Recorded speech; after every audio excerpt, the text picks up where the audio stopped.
But we do want to begin with the breaking news. Another hostage exchange between Israel and Hamas, the latest in the fragile ceasefire agreement. This time, 4 female Israeli soldiers, all of whom were captured in the October 7th attack more than 15 months ago.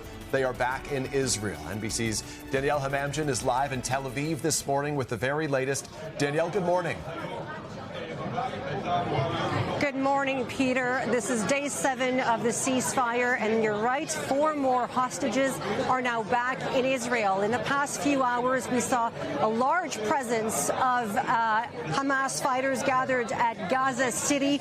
Clearly a show of force by the group, despite Israeli claims that they've killed around 20,000 Hamas operatives in the past 15 months. The 4 hostages, all 4 female soldiers, were brought on a stage wearing what appeared to be military uniforms. They appeared well. They waved to the crowd, at times even smiling, and then they were handed over to the Red Cross, followed by Israeli forces. There was no sense of chaos from the images coming out. It all looked, in fact, quite choreographed.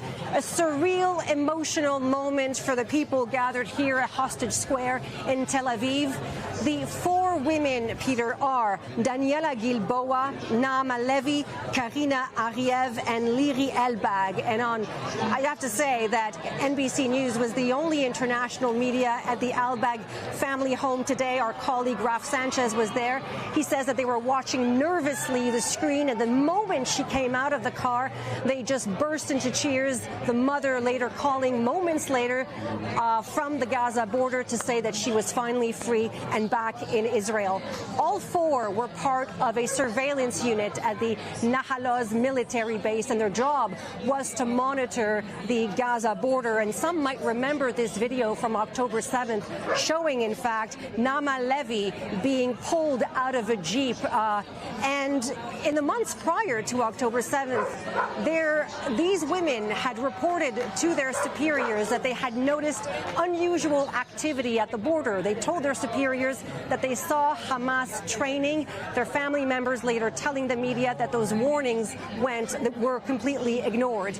Now, there'll be, of course, a medical assessment, an initial assessment. They'll be reunited with their families, and in exchange for those 4 hostages, Israel has released 200 Palestinian prisoners, among them 121 serving life sentences. Some of them, we've just been told minutes ago, have already started to arrive in Ramallah in the West Bank, but many of them won't be released either in the West Bank or Gaza. They'll be deported to a 3rd country.